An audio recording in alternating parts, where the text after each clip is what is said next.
Hey everybody, welcome to my YouTube channel, Love for Intuitive Astrology. This video is for everybody who has a sun, moon, or rising sign in Aquarius. And I'm going to talk about the month of April 2023.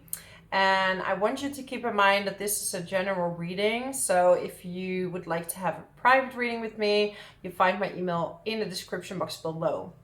So Aquarius, big month ahead.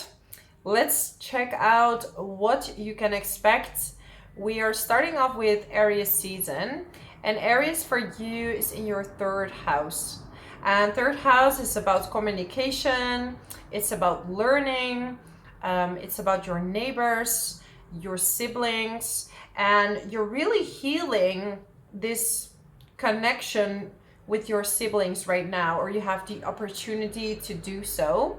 So maybe you're becoming closer with them around this time and you're really reconnecting with them and understanding them on a different level. Also, you have the North Node conjuncting Mercury in the fourth house.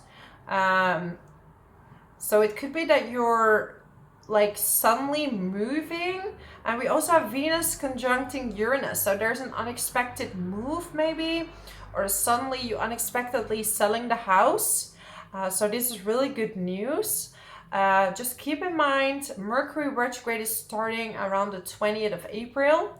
This is not an amazing time to sign contracts. You could, but just read everything well, and if you sell something, make sure that you don't forget any do you say clauses? Clausules in the contract, okay? So you have quite a major time coming up because Pluto shifted into your sign, and this is changing a lot for you.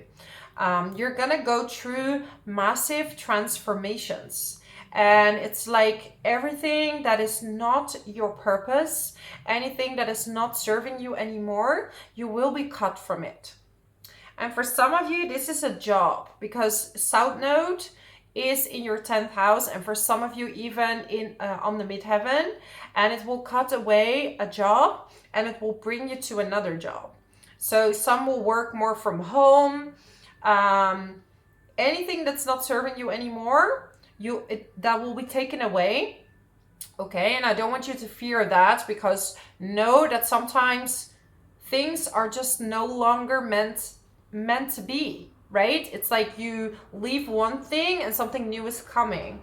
So the best thing to do is to not trying to control too much the outcome and what is happening. And especially if your moon or sun or your ascendant in the first few degrees in Aquarius, you're really gonna feel the shift. It's gonna really transform you on major levels, right? And if you have sun, you're gonna have more difficulty with the father. And if it's on your moon, it could be more difficulty with the mother, or some traumas that need to be healed. That will come up around that time. Pluto is simply pointing out what was already frustrated in your body, and it's coming out to the surface, okay? So you cannot really hide from these feelings anymore and from these life events. Then Saturn moved into your second house. So Saturn is restricting. It makes you work hard.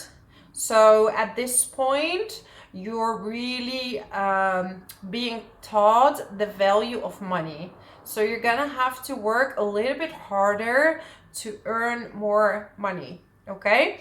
Or you get a lot of money, but now you have to manage it in the right way. Get the taxes in order, get your banking systems in order. So make sure that you manage your money well, because Saturn is showing you the karma towards money and also your belief systems towards money.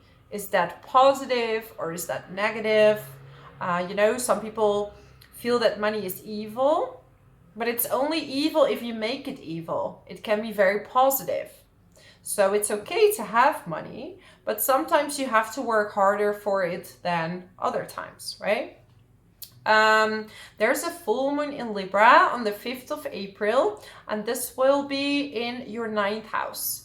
So some of you Aquarius are going on a trip, are having a break, just taking a little bit of a rest. This could be a far away trip or like a closer to home. But yeah, some of you really need this break, maybe after you ended a job or you changed a job. Maybe you need to travel to sell the second home that you've been working on. And Mars went out of the sign of Gemini, moving into your 6th house. So you're going to have more energy when it comes to doing sports.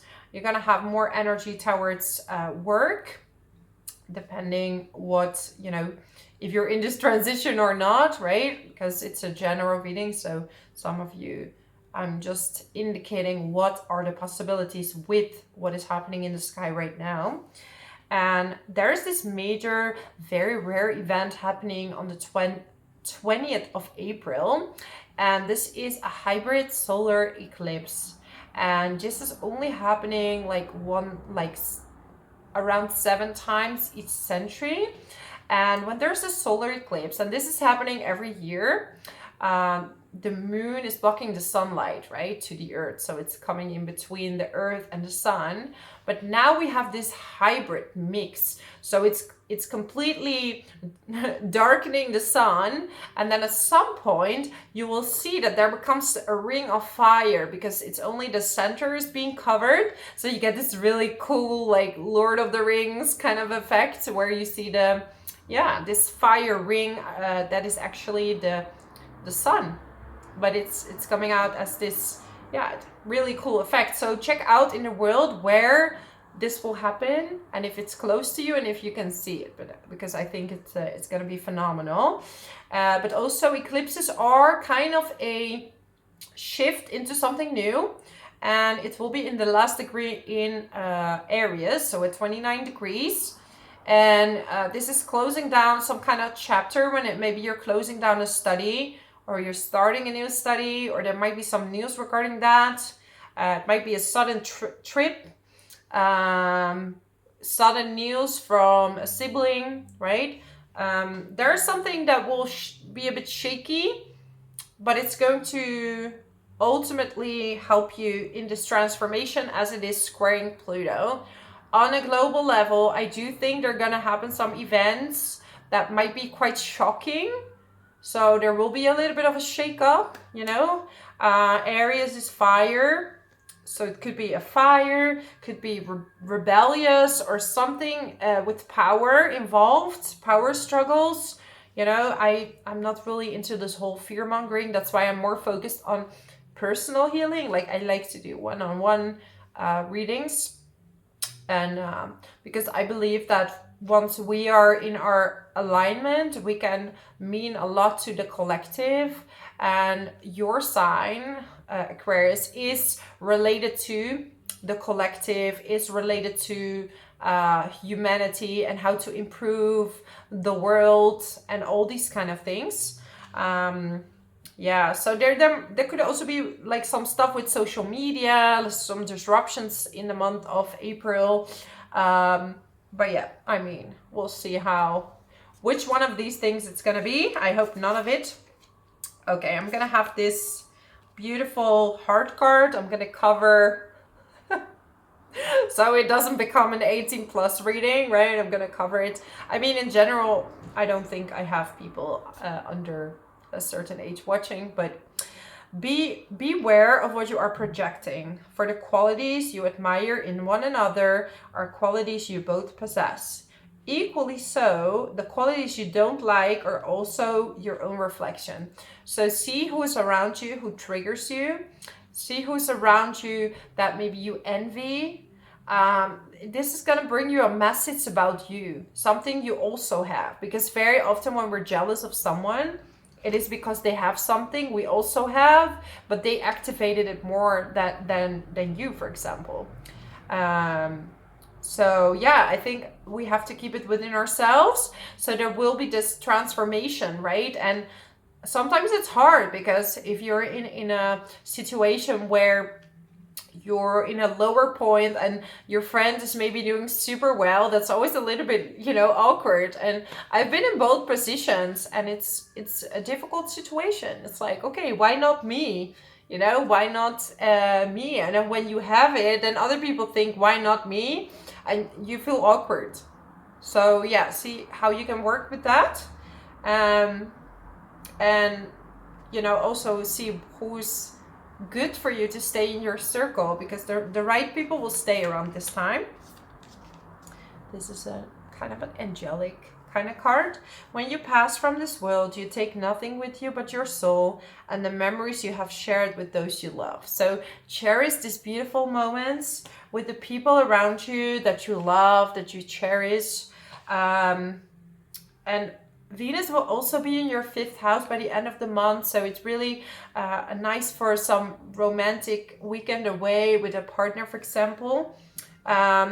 Mercury retrograde is happening around the 20th. Did I already say that? Maybe I did. But yeah, watch out with contracts. And yeah, this is a time of one thing and then the next. Maybe you're studying something new, so you can apply that to a new job. Okay, studying a new subject, and you're kind of in this weird phase right now that you're like, what's going on? Like, what's next? What am I gonna do? But right now, the time is to go with the flow, keep working, and be present and be in the moment. Okay, retreat. Okay, so make sure that you rest as well, that you take the time to really be with yourself and to see what it is that you can heal around this time, because you're gonna get a lot of like answers. Chemistry, there's a strong magnetic attraction. So yeah, there might be coming in someone new that you really have a strong connection with, and that you, oh, okay, things are getting messy here. Like my cards are all over the ground. Yeah, this is what it feels like. This is what April is kind of gonna feel like for you a little bit. It's gonna be messy. It's gonna be like, just live in the moment. Go on this trip. Release your ex. Okay, so maybe an ex is coming up or is gonna contact you as well. And yeah, time to release this person. Calling in your soulmate. So if you're single, maybe you have to release an ex in order to be open to someone new. Because subconsciously, sometimes we're blocking like a new relationship when we're still like kind of hang up to an ex. And it subconsciously doesn't make you see the opportunities that are actually around you, okay? So that's my message for you, my amazing Aquarius. Keep shining, keep going, and all will be well. Bye-bye.